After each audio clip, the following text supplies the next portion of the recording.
तमिलनाडु विधानसभा चुनाव AIADMK, Bharatiya Janata party और सभी साथी दल मिलकर एनडीए के नाते लड़ेंगे।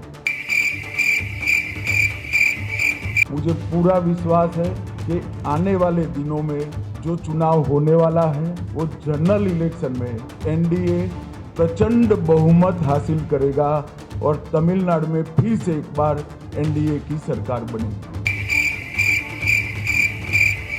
24 மணி நேரம் ஆகிவிட்டது. இதுவரை அவரிடமிருந்து எதற்காக அமித்ஷா இவ்வாறு பேசினார், என்ன அவரோடு நீங்கள் ஒப்புக்கொண்டீர்கள், என்ன உங்களுடைய ஒப்பந்தம், அவர் குறைந்தபட்ச செயல் திட்டம்ன்றாரு என்னது, இதெல்லாம் பற்றி எந்த விதமான விளக்கமும் தராமல் அதிமுக தரப்பு முழுமையான அமைதி காக்கின்றது. எடப்பாடி எதையும் பேசவில்லை, காது செவிடாகும் அமைதி, டெஃபனிங் சைலன்ஸ் இங்கிலீஷ், அந்த மாதிரி ஒண்ணு அவர் கடைபிடிக்கிறாரு. அடிமையாயாச்சு, பேசுறதுக்கு என்ன இருக்குது அப்படின்ற மாதிரி அவருடைய உடல் மொழி சொல்லாமல் சொல்லியது.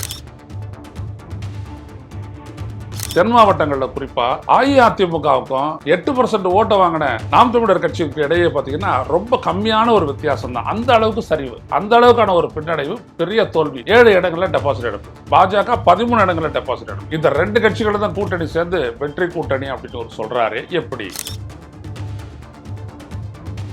தமிழிசை வீட்டில் போயிட்டு குமரேனந்தனுக்கு அஞ்சலி செலுத்திட்டு வந்துட்டு அடுத்த 2 மணி நேரம் இவர் மயிலாப்பூர் ஆடிட்டர் குருமூர்த்தி வீட்டில் இருந்தார். தமிழ்நாட்டு அரசியல் நிலவரத்தை பத்தி ஆராயறதுக்கு குருமூர்த்தி கிட்ட என்ன இருக்குது, என்னென்ன ஸ்ட்ரென்த், எப்படி இருக்குது அப்படின்றத பார்க்கணும். இங்க வந்ததுக்கே காரணம், பாஜகவை எதிர்த்து அதிமுக யார் யாரெல்லாம் பேசுவாங்க, அவங்களை எப்படி முடக்கிறது.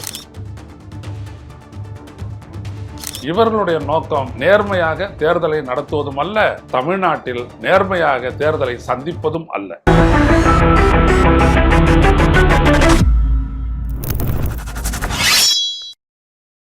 வணக்கம் தோழர்களே, ரோஸ்டர் செய்திகளின் வாயிலாக இன்று மீண்டும் உங்களை சந்திப்பதில் பெரும் மகிழ்ச்சி அடைகின்றேன்.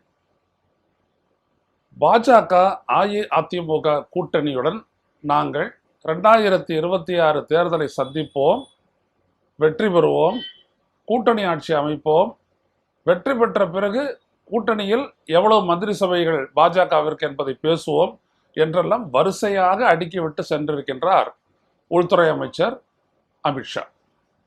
இதையெல்லாம் கேட்டுக்கொண்டு பக்கத்தில் ஒரு வார்த்தை கூட பேசாமல் யாருடைய தலைமையில் அந்த கூட்டணி வருகின்ற சட்டப்பேரவை தேர்தலை சந்திக்கப் போகின்றதோ அந்த எடப்பாடி பழனிசாமி அவர்கள், அஇஅதிமுகவினுடைய பொதுச் செயலர், அமைதியாக உட்கார்ந்திருந்தார். 24 மணி நேரம் ஆகிவிட்டது. இதுவரை அவரிடமிருந்து எதற்காக அமித்ஷா இவ்வாறு பேசினார், என்ன அவரோடு நீங்கள் ஒப்புக்கொண்டீர்கள், என்ன உங்களுடைய ஒப்பந்தம், அவர் குறைந்தபட்ச செயல் திட்டம்ன்றாரு என்னது, இதெல்லாம் பற்றி எந்த விதமான விளக்கமும் தராமல் அதிமுக தரப்பு முழுமையான அமைதி காக்கின்றது. எடப்பாடி எதையும் பேசவில்லை, பத்திரிகையாளர்களை சந்திக்கவில்லை. அந்த அளவுக்கு ஒரு என்ன சொல்லுவது, காது செவிடாகும் அமைதி, டெஃபனிங் சைலன்ஸ் இங்கிலீஷ்ல, அந்த மாதிரி ஒண்ணு அவர் கடைபிடிக்கிறாரு. கடைபிடிங்க, அடிமையாயாச்சு, அதுக்கப்புறம் பேச்சுவார்த்தை என்னங்க இருக்குது, பேசுறதுக்கு என்ன இருக்குது அப்படின்ற மாதிரி அவருடைய உடல் மொழி சொல்லாமல் சொல்லியது. சரி இருக்கட்டும், என்ன அடிப்படையில இந்த கூட்டணி ஜெயிக்கும், கூட்டணி ஆட்சி அமைக்கும்னு அமித்ஷா சொன்னாரு. வாங்க அந்த இடத்துக்கு. இவங்களுடைய கணக்கு என்ன, கடந்த சட்டப்பேரவை தேர்தலில் வந்துட்டு பாரதிய ஜனதா கூட்டணி அமைச்சு போட்டிட்டது, 18% வாங்கினாங்க. அதுல பாட்டாளி மக்கள் கட்சி அப்புறம் மற்ற கட்சிகள் எல்லாம் சேர்ந்து தாமரையில் நிற்காதவங்கலாம், அவங்க சின்னத்தில் நின்னவங்கலாம், உதாரணத்துக்கு பாட்டாளி மக்கள் கட்சி மட்டும்தான் அதிகமான இடத்துல நின்னாங்க. அவங்கெல்லாம் வாங்கின ஓட்டெல்லாம் கழிச்சுட்டு பார்த்தோம் அப்படின்னோம்னா தாமரை சின்னத்தில் மட்டும் கிடைச்ச ஓட்டு 11.5%. அதாவது பாஜகவுக்கு கிடைச்ச ஓட்டு 11.5% சொன்னார். யாரு? அதைத்தான் அடிக்கடி சொல்லிட்டு இருக்கிறாரு அண்ணாமலை. இன்னைக்கு இன்னும் சிறிது நேரத்தில் அவருக்கு பதிலாக வேற ஒரு தலைவர் பதவியேற்க போறாரு. அது இருக்கட்டும், திரு நயினார் நாகேந்திரன் பதவியேற்க போறார், இருக்கட்டும். அதே போல அஇஅதிமுக வந்துட்டு பாத்தீங்கன்னா அதனுடைய வரலாறு காணாத தோல்வி அது சந்திச்சுது. அது போட்டியிட்ட இடங்கள்ல 7 இடங்கள்ல டெபாசிட் இழந்தது. சில 4 இடங்கள்ல இன்னும் 3வது இடத்துக்கு போயிடுச்சு. இப்படியெல்லாம் ஒரு பெரிய தோல்வியை அஇஅதிமுக அதனுடைய வரலாற்றில் சந்தித்ததில்லை. எப்படின்னு சொல்றேன்னா, வேலூர் தொகுதி எடுத்துக்கிட்டீங்கன்னா அங்க சண்முகம் பாஜக வேட்பாளரை போட்டியிடுறாரு. அவர் 36% ஓட்டு வாங்குறாரு. திமுக 52% ஓட்டு வாங்கி ஜெயிச்சிருது. அஇஅதிமுக வேட்பாளர் வெறும் 10% வாக்குகளை மட்டுமே பெற்றிருக்கிறார். இந்த மாதிரி பல இடங்கள்ல பார்த்தீங்கன்னா, தென் மாவட்டங்களில் குறிப்பா அஇஅதிமுகவுக்கும் 8% ஓட்டை வாங்கின நாம் தமிழர் கட்சிக்கு இடையே பார்த்தீங்கன்னா ரொம்ப கம்மியான ஒரு வித்தியாசம் தான். அந்த அளவுக்கு சரிவு, அந்த அளவுக்கான ஒரு பின்னடைவு, பெரிய தோல்வி. 7 இடங்களில் டெபாசிட் எடுப்பு, பாஜக 13 இடங்களில் டெபாசிட் எடுப்பு. இந்த 2 கட்சிகளும் தான் கூட்டணி சேர்ந்து வெற்றி கூட்டணி அப்படின்னு ஒரு சொல்றாரு. எப்படி அதற்கு முன்னாடி அண்ணாமலை வந்துட்டு சொல்றாரு 11.5%. இதுல யாரெல்லாம் இருக்காங்க பாருங்களேன். சண்முகம் வேலூர்ல போட்டியிட்டவர், அரியலூர் மக்களவை தொகுதியில் போட்டியிட்ட பாரிவேந்தர், இவங்கெல்லாம் சொந்த செல்வாக்கு மிக்கவர்கள். அங்க ராமநாதபுரத்தில் போட்டியிட்ட ஓபிஎஸ், அவரு சொந்த செல்வாக்கு. தேனி தொகுதியில் போட்டியிட்ட டிடிவி தினகரன். இப்படி ஒரு 5 வேட்பாளர்கள் வந்துட்டு பார்த்தீங்கன்னா அவங்கெல்லாம் அவங்களுடைய சொந்த செல்வாக்குல அவர்கள் பெற்ற வாக்குகள்னு பார்த்தீங்கன்னா சற்றப்ப 20 லட்சம் ஓட்டு. இப்போ இந்த 20 லட்சம் ஓட்டு பாஜக ஓட்டில் இருக்கிறது கழிச்சு ஆட்டினோம்னா பாஜகவுக்கு 6 இல்லாட்டி 7% ஓட்டு தான் வரும். ஏன் இவர் பாட்டாளி மக்கள் கட்சி தலைவர், இப்போ நிறுவனராக மட்டுமே இருந்தவர், இப்போ தலைவராக ஆகியிருக்கக்கூடிய அவர் ஐயா ராமதாஸ் ஏன் விலகினார்னா, அந்த இடத்துல கடலூர் சிதம்பரத்துலேருந்து ஆரம்பித்து இந்தாண்ட பக்கம் நம்ம போனோம் அப்படின்னோம்னா கிருஷ்ணகிரி தருமபுரி வரைக்கும் இருக்கக்கூடிய 9 மாவட்டங்களில் பாட்டாளி மக்கள் கட்சி கணிசமான வாக்குகளை பெற்றிருக்கிறது. அந்த இடத்துலலாம் பாஜகவுக்கு டெபாசிட் இல்லை, டெபாசிட் வாங்க வேண்டிய அளவுக்கான வாக்குகளில் 10% கூட கிடையாது, அதாவது 1% ஓட்டு கூட கிடையாது. அதனால தான் இவங்களோட நான் இருக்க மாட்டேன்னு சொல்லிட்டு அவர் விலகி, அது எப்படி விலகணும், இவருடைய பையன் அன்புமணி ராமதாஸ் வந்துட்டு பார்த்தீங்கன்னா அவர் எப்போ பார்த்தாலும் என்டிஏவோடு இருக்கிறோம், மோடியின் கரத்தை பலப்படுத்துவோம், மோடி தான் காக்கிறார், அவர் அப்படி அந்த மாதிரி அப்படிப்பட்ட ஆள். அதாவது டிடிவி தினகரன் ஓபிஎஸ்க்கு அப்புறம் பார்த்தீங்க அப்படின்னோம்னா அன்புமணி தான் ஒரே பிரதமருடைய பெருமையை பேசக்கூடியவர். அவ்வப்போது தமிழ்நாட்டை பற்றி பேசுவார், அதோட முடிஞ்சு போச்சு. அவர் இருந்திருந்தாருன்னா நேற்று போயிட்டு கை தூக்கிட்டு இருப்பார் என்டிஏன்ட்டு. கடைசியில் கை தூக்குனாங்க இல்லையா எல்லாரும். அந்த 7 சேர் போட்டதெல்லாம் கூட்டணி சேர் தான். கடைசியில் வேற வழி இல்லாத இந்தாண்ட 3 அதிமுககாரங்களையும் இந்தாண்ட 2 பாஜகக்காரங்களையும் உட்கார வச்சு 6 சீட்டோட உட்கார வச்சு அவங்க கையை தூக்குனாங்க. உள்ளபடியே பார்த்தீங்கன்னா கையை தூக்குற இடத்துல வந்துட்டு ஜான் பாண்டியன்ல ஆரம்பிச்சு இந்தாண்ட பக்கம் இவர் வரைக்கும் எடப்பாடி பழனிசாமி, அதுக்கப்புறம் அன்புமணி ராமதாஸ், அப்புறம் ஓபிஎஸ், அப்புறம் டிடிவி தினகரன், இப்படி 7 தலைவர்கள் சேர்ந்து தான் கை தூக்குறதாங்க. 7 சேரை போட்டு பின்னாடி நேஷனல் டெமோக்ராட்டிக் அலையன்ஸ்னு போட்டாங்க. ஆனால் அது ஒர்க் அவுட் ஆகல, வரல. எடப்பாடியே வரலையா, மத்தியானத்துலேருந்து வான்னும் போது இல்லை இல்லைன்னு சொல்லிட்டு இருக்காரு. காரணம் என்ன அப்படின்னோம்னா, அஇஅதிமுக பாஜகவோட கூட்டணி போகலான்ற முடிவை கட்சி ரீதியாக எடுக்கவே இல்லை. இவர் போனாரு, அமித்ஷாவை சந்திச்சாரு. அது எப்படி சந்திச்சாரு தெரியும், 3 கார் மாறி போய் அவர் சந்திச்சாரு. ஆனா அமித்ஷா போட்டு உடைச்சிட்டாரு. சந்திச்சோம், அடுத்தபடியாக என்டிஏ கூட்டணி தான் அப்படிலாம் சொல்லிவிட்டார். இவரால் சொல்ல முடியல, ஏன்னா கட்சிக்குள்ள பொதுக்குழுவையோ செயற்குழுவையோ கூட்டி அந்த முடிவு எடுக்கல. எனவே அவர் என்ன பண்ணாரு, முடிச்சுட்டு நான் வரல, நீங்க சொன்னதுபடியே இருக்கட்டும், நீங்க பதில் சந்திச்சு போங்கனார். வரியா இல்லையா, அதுக்கப்புறம் நான் என்னை தடுக்க முடியாது, நான் எடுக்கிற நடவடிக்கை எடுத்துருவேன். உடனே வாங்க அப்படின்னு சொல்லிட்டு மணி இருக்கிறார் இல்லையா, வேலுமணி, அவர் கூப்பிட்டு வந்துட்டு இழுத்துட்டு வந்துட்டு உட்கார வச்சு ஒரு வழியாக பூசையை போட்டாங்க. அந்த ஆடை என்ன பண்ணுவாங்க, கிடா வெட்டுறோம்ல, பார்த்துருப்பீங்க நல்லா. கிடா வெட்டும் போது பலியிடலாமா அப்படின்னும் போது அது பிரசாதம் இருக்கும். அப்போ என்ன பண்ணுவாங்க, கொஞ்சம் மஞ்சளை கரைச்சி வச்சிருப்பாங்களா, அது எடுத்து தலையில் அடிப்பாங்க பாருங்க.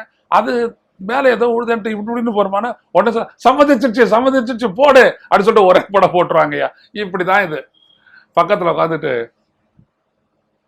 இப்படியே பல்ல காட்டிக்கிட்டு மட்டும் அவர் இருந்தாரு. அது போதும் விடு, அந்த ஆக்ஷன் பண்ணனா மற்றதெல்லாம் அமித்ஷாஜி பாத்துக்கிறாருன்னு அமித்ஷாஜி ஃபுல்லா கவுத்துட்டு போயிட்டாரு.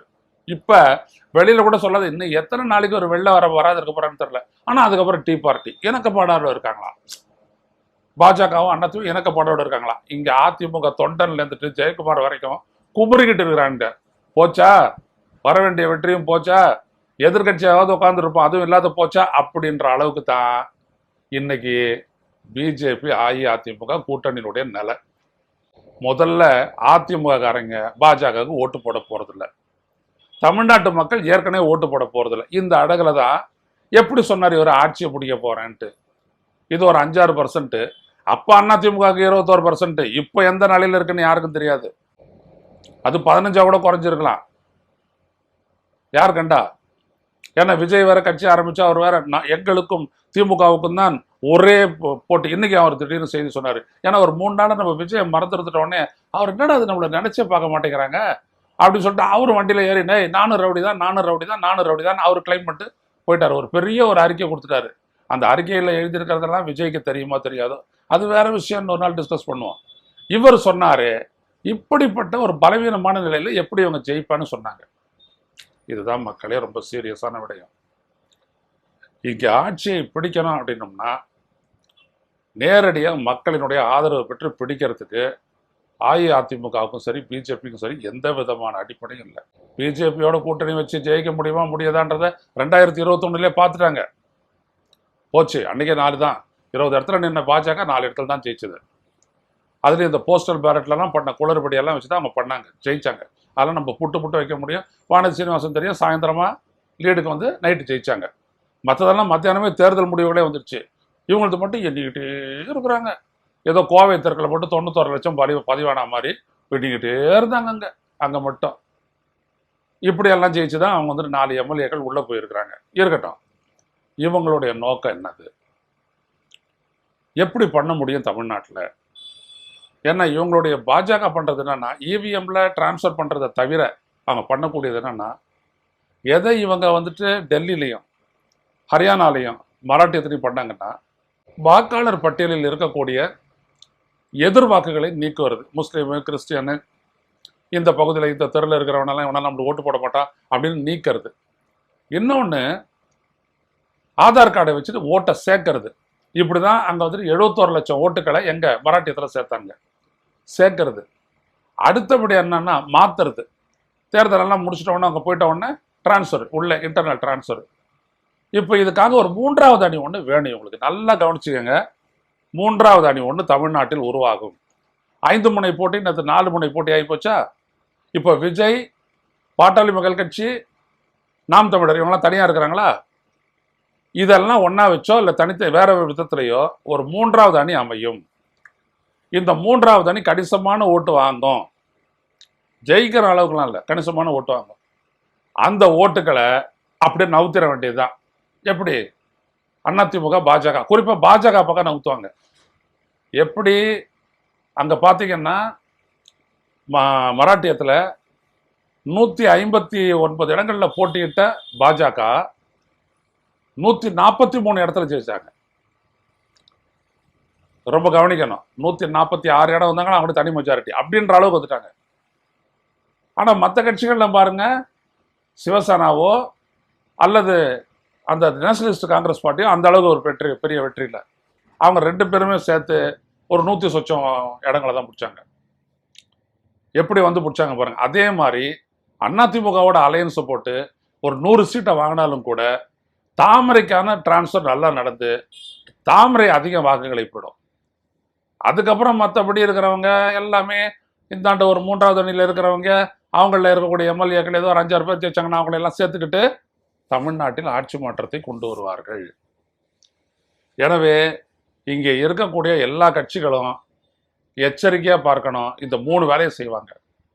வாக்காளர் பட்டியலில் இருந்து நீக்குவது, வாக்காளர்களாக சேர்ப்பது, அதற்கு பிறகு தேர்தல் முடிஞ்சிட்ட உடனே 2 நாளைக்கு அப்புறம் இவ்வளோ ஓட்டு பதிவாச்சுன்றதை சேர்த்து சொல்றது. இதுதான் ஆந்திராலையும் ஒரிசாலையும் நடந்தது. ஆந்திராவில் 12.48% ஓட்டு சேர்த்து சொன்னாங்க. அங்கே ஒரிசாவில் 12.53% சேர்த்து சொன்னாங்க. அதில் ஒரு தொகுதியில் மட்டும் சீஃப் மினிஸ்டர் அப்போ இருக்காரு ஒரிசாவில், அவருடைய தொகுதியில் மட்டும் 19% ஓட்டை சேர்த்து சொன்னாங்க. அவர் ஜெயிச்சு விட்டார். இப்படிதான் பாஜக ஜெயிக்கும். ஸோ அமித்ஷா வராரு அப்படின்னோம்னா எல்லாரும் ஒன்று அப்படியே பாருங்க. நேற்று அதுவும் அந்த நூல் அது நல்லா பார்த்தீங்கன்னா மூஞ்செல்லாம் பளபளன்னு இருக்குது. என்ன வரப்போறாரா? மறுபடியும் பிராமண ஆட்சி, நம்ம ஆட்சி வரப்போகுது, மோடி பண்ண போறார், அமித்ஷா வந்துட்டார் அப்படின்னு ஒரே புலங்காகிதம் அடைகிறாங்க. தமிழாட்சி, தமிழ்நாட்டிற்கான ஆட்சி, தமிழ் மொழியினுடைய ஆட்சி இதெல்லாம் இருக்காது. அதை கிளீன் பண்ணுறதுக்கு அவர் இறங்கியிருக்கிறாரு. அதனால தான் இங்கே அந்த ப்ரெஸ் மீட் பண்ணுறதுக்கு முன்னாடி தமிழிசை வீட்டில் போயிட்டு அஞ்சலி செலுத்தி அவர் குமரேனந்தனுக்கு அஞ்சலி செலுத்திட்டு வந்துட்டு அடுத்த 2 மணி நேரம் இவர் மயிலாப்பூர் ஆடிட்டரு குருமூர்த்தி வீட்டில் இருந்தார். 2 மணி நேரம் தமிழ்நாட்டு அரசியல் நிலவரத்தை பற்றி ஆராயறதுக்கு குருமூர்த்தி கிட்ட என்ன இருக்குது? ஒன்றும் இல்லை.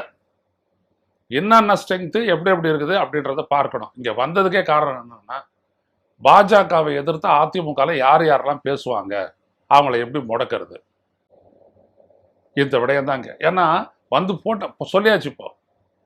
இப்போ எதிர்க்கிறவங்களை எப்படி சமாளிக்கிறது? அவங்க எதிர்க்கிறவங்களை அப்படியே விட்டா அப்படின்னா பெரிய குரலை எழுப்பி இந்த கூட்டணியை பலவீனப்படுத்திடுவாங்க. ஸோ அந்த எதிர்ப்பவர்களை சமாளிக்கிறது யார் யாரையும் சமாளிக்கணும் அப்படின்றதுக்காகத்தான் இந்த குருமூர்த்தியோட ஆலோசனை. வேற ஒன்றும் இல்லை.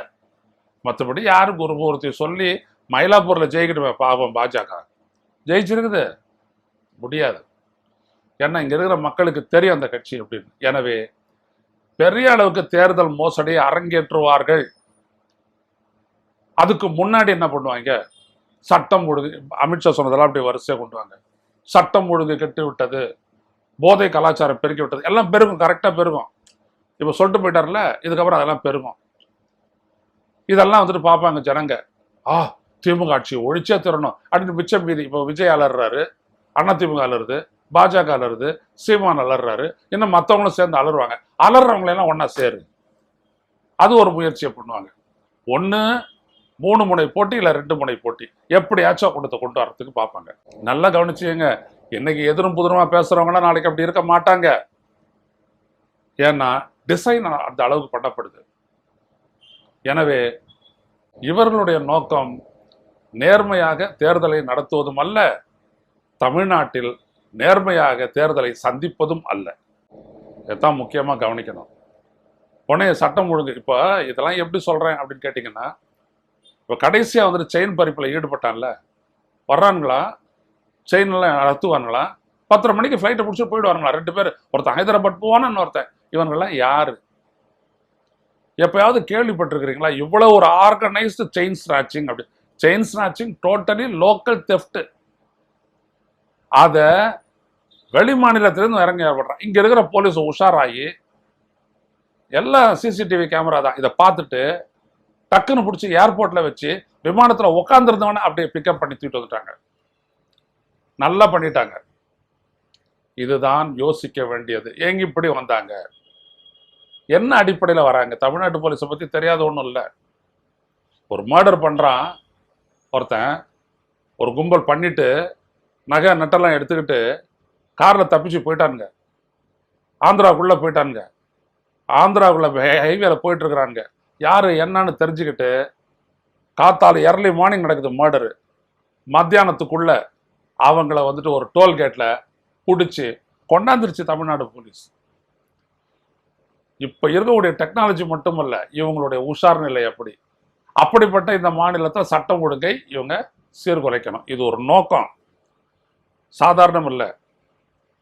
அதே மாதிரி போதைப் பொருள் கடத்தல், இது உள்ள வர்றது வந்துட்டு வெளிநாடுகளில் இருந்துதான். அதை போர்ட்ல பண்ணோம்னாலே இந்த சர்வைலன்ஸ் போதும். நான் தான் பக்கமா ஆதாரங்கள் எடுத்து சொன்னேன். போதை பொருட்கள் இங்கே புழங்குவது, அதாவது கன்சம்ஷன் அப்படின்றது எவ்வளவுன்ற ஒரு டேட்டாவே ஒன்றிய அரசினுடைய உள்துறை அமைச்சர் அமித்ஷானுடைய அமைச்சர்கிட்ட இல்லை.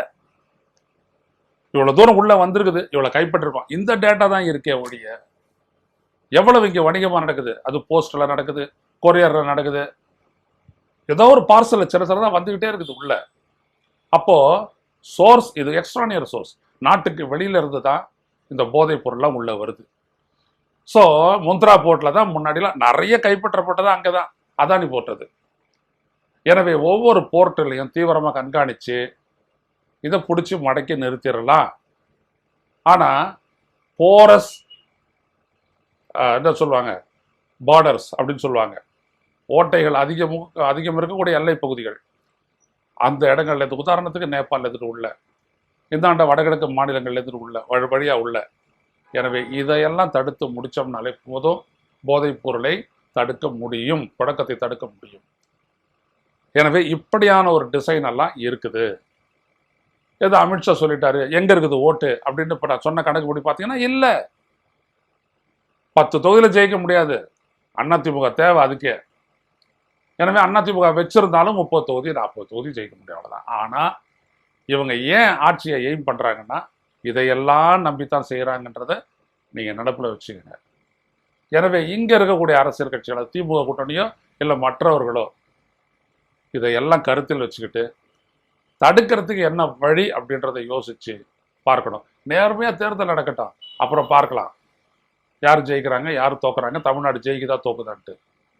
எனவே குறி வச்சு தமிழ்நாட்டை இந்த 10 ஆண்டு காலத்தில் தமிழ்நாட்டிற்கு தமிழ்நாட்டு மக்கள் எதிர்பார்க்கின்ற எதையும் செய்யாமல் ஹைட்ரோ கார்பன் உள்ளிட்ட அழிவு திட்டங்களை நம் மீது திணித்த இந்த மோடி அரசு ஆட்சிக்கு வந்து நம்மளுக்கு ஒன்றும் செய்யாது. இவங்க ஆட்சியில் இருந்த கர்நாடகாவில் என்ன செஞ்சாங்க? உள்ளாட்சி தேர்தல், பெங்களூர் நகர்பாலிகா, அது கூட அந்த தேர்தல் கூட நடத்தலை. பெங்களூரில் வெள்ளத்தை மிதந்துச்சு, இதெல்லாம் பார்த்தீங்க, எதுவுமே கிடையாது, ஒன்றுமே நடக்காது. முஸ்லீம்களுக்கும் இந்துக்களுக்கும் சண்டை, இதுதான் நடக்கும். லவ் ஜிஹாத்து சட்டம், நீ வந்துட்டு இதை போடக்கூடாது, கறிக்கடையை மூடு, இந்துக்கள் இந்த கறிக்கடையில் தான் வாங்கணும், இப்படியான பிரச்சனைகளை தான் போகுமே ஒழிய முன்னேற்றமோ அமைதியோ நாட்டில் இருக்கவே கிடையாது. அப்படி பாஜக ஆளக்கூடிய மாநிலங்களை பாருங்கள், எதுவுமே இருக்காது. அதனால தான் இங்கே சட்டம் ஒழுங்கு ஊபியை பேச சொல்லுங்க. சட்டம் ஒழுங்கை பற்றி நாங்கள் தான் பேசணும், நானும் ராகுல் தானே பேசணும். ராகுல் தானே சொன்னார் கும்பமேளாவில் எவ்வளோ பேர் கும்பமேளாவில் காண போனவங்க 1500க்கு மேலே கிடையாது, அந்த டீட்டெயிலே வெளில விடாது அப்படின்ட்டா. ஒரு ஸ்டாம்பீட் ஆச்சு, அந்த ஸ்டாம்பீடில் செத்தவங்களை பற்றி அது நைட்டு நடக்குது, மிட் நைட் வரைக்கும் அதை பற்றி செய்தி வெளில வரக்கூடாது, தடுத்துட்டாங்க. அதுக்கப்புறம் கும்பமேளாவில் அதே மாதிரி ஒரு ஸ்டாம்பீடு, அதே மாதிரி செய்திகளை வெளியில் விடலை.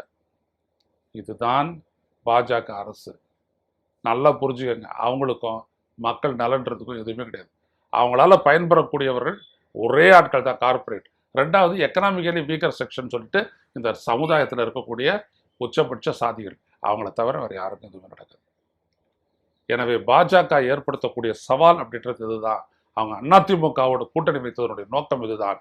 எனவே வருகின்ற தேர்தல் என்பது, அந்த தேர்தல் காலமே மிக சிக்கலானதாக தான் தமிழ்நாட்டுக்கு இருக்கும் என்பதை நாம் உணர்ந்து கொள்ள வேண்டும். மீண்டும் சந்திப்போம். நன்றி, வணக்கம். ஊடகம் கார்ப்பரேட் அரசியல்வாதிகளின் கைப்பாவையாக அடிமைகளாக இருந்தது போதும், இனி சாட்டை எடுத்து சுழற்றும் நேரம் வந்துவிட்டது. ஊடகம் பொதுமக்களாகிய உங்களுக்காக, உங்களாலேயே இயக்கப்பட வேண்டும். ஊடக சுதந்திரத்திற்காக உங்களின் பங்களிப்பை இன்றே அளித்திடுங்கள்.